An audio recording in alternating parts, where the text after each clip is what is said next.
Hey, salut à tous, c'est Loïc, j'espère que vous allez bien. Donc pour ceux qui ne connaissent pas ma chaîne dessus, je parle de football, c'est un peu le nom de ma chaîne, hein, Loïc le jeune, leçon de football. Et du coup aujourd'hui on va parler de l'histoire du foot. Avant de commencer, comme d'hab, vous pouvez m'ajouter sur Facebook, sur Snapchat, sur Instagram, me suivre, m'envoyer des mails si ça vous amuse. Donc je vous mets tout ça en description. Si vous voulez parler avec moi, vous pouvez le faire, vous êtes les bienvenus. Donc je réponds peut-être plus facilement sur Facebook, même Snapchat et tout que sur Instagram. Donc voilà. Bref, aujourd'hui je vais vous parler du plus vieux club de l'histoire, donc de l'histoire du football, le plus vieux club officiel, donc qui était basé à Sheffield et qui est toujours basé à Sheffield. Donc cette ville-là est située au nord de l'Angleterre, hein. Je pense que tout le monde savait quand même que le football avait été créé en Angleterre. Et donc c'est une ville du nord, pas très très loin de l'Écosse, c'est encore plus au nord que Leeds, qui est pourtant une ville du centre-nord de l'Angleterre. Et du coup, ce club a été créé le 24 octobre 1857. Donc c'est vraiment très vieux. C'est un club qui a fêté ses 160 ans l'an passé. Donc il a été créé par deux personnes, Nathaniel Creswick, donc pardonnez-moi, je regarde mon téléphone parce que ce nom est un peu compliqué, et William Prest. Et à l'origine, en fait, le club n'était pas un club destiné à faire un nouveau sport, à créer un sport, et pas du tout destiné à ce qu'il soit aussi populaire. Donc c'était un club de joueur de cricket de la ville de Sheffield qui avait pris un ballon et décidé de taper dedans, voilà, sans réel but, juste comme ça pour se détendre. Donc ils se sont dit que ça pourrait être marrant. Alors on tape dans la balle, il n'y a pas de règles, on fait un peu ce qu'on veut. Enfin, un bordel, voilà, un joyeux bordel, comme on peut appeler ça. Et ces deux personnes dont je vous ai parlé, donc Nathaniel et William, ont décidé de noter des règles pour que ce soit un peu plus encadré, pour que ce sport soit plus réel, qui ressemble vraiment à un sport et pas à du n'importe quoi, et qui puisse, pourquoi pas, être joué ailleurs. Donc ils ont noté les règles, et ils ont décidé du coup le 24 octobre 1857 de créer le club de Sheffield, le Sheffield FC. Donc c'est officiellement reconnu par la FIFA comme étant le plus vieux club de l'histoire. Je vous parlerai un petit peu de ça à la fin de la vidéo. Et du coup, eh bien, ce nouveau sport qui avait créé a pris de l'ampleur, et 5 ans après seulement, il y avait déjà 15 clubs à Sheffield de football.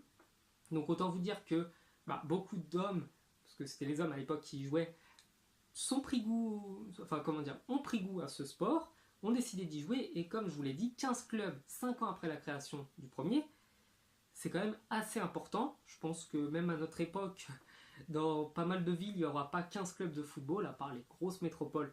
Mais bref, ce n'est pas le sujet.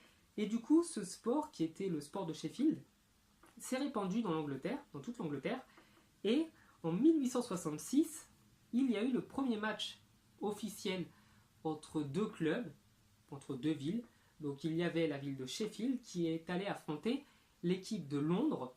Donc Londres avait là aussi son équipe de foot. Et ce qui est assez marrant, petite anecdote comme ça, c'est qu'à notre époque, il y a je crois 7 ou 8 clubs professionnels à Londres. Donc Londres a récupéré le football de Sheffield et l'a développé et continue encore à notre époque à y jouer. Et ensuite, eh bien, petit à petit, le club a continué à évoluer. Et dans les années 1870-1880, il y a est apparu le professionnalisme dans le football déjà à l'époque. Et du coup, le club de Sheffield a commencé à être un petit peu derrière parce que il n'y avait pas d'investissement, il n'y avait pas d'investisseurs, il n'y avait pas de gens qui payaient d'autres gars pour jouer au foot. Tandis qu'à Londres, eh bien, ils commençaient à le faire déjà, il y avait pas mal de clubs. Et du coup, petit à petit, le club de Sheffield a baissé en division parce que les joueurs ne pouvaient pas avoir le même niveau que les professionnels ou les semi-pros. Donc, ils ont quand même réussi petit à petit en 1949 à remonter en première division anglaise, donc dans la première ligue que l'on connaît maintenant, avant d'être rétrogradés en 1854. Ils ont continué à baisser dans les divisions, jusqu'à ce qu'à notre époque, ils soient en 8ème division britannique, donc dans le fin fond, ça correspondrait à du district en France. Et par contre, petite anecdote sympa, c'est qu'il y a à peu près 10 ans, pour fêter les 150 ans donc, du premier club de football de l'histoire, il y a eu un match amical entre les joueurs de Sheffield et d'autres joueurs de l'Inter qui s'est soldé sur un 4-2 ou un 5-2 pour l'International. Et Pelé était invité, et d'après ce que j'ai pu lire dans les articles en anglais, il a exposé un livre, donc écrit par les deux créateurs du football, qui notait toutes les règles de ce sport. et il l'a exposé publiquement. Donc c'était la première fois depuis 40 ans que ça arrivait. Donc malheureusement je n'ai pas les images, et par contre si je les trouve je vous les mettrai en description, donc soyez rassurés. Et bien voilà, comment finir une vidéo de la pire des manières. Je ne sais pas comment faire pire que ça. Donc le club a reçu en 2004 le prix du mérite, voilà, de la FIFA, donc une médaille qui a été remise uniquement au Real de Madrid, hein, pour sa grande histoire en Europe et sa grande histoire dans le football. Donc il n'y a que Sheffield et le Real qui l'ont. Ce club a remporté quelques petites coupes au cours de son histoire. Donc je vous invite, si ça vous intéresse, à aller voir les articles que je vous mettrai en description. Et puis je dois m'excuser aussi parce que j'ai bien galéré à faire cette vidéo.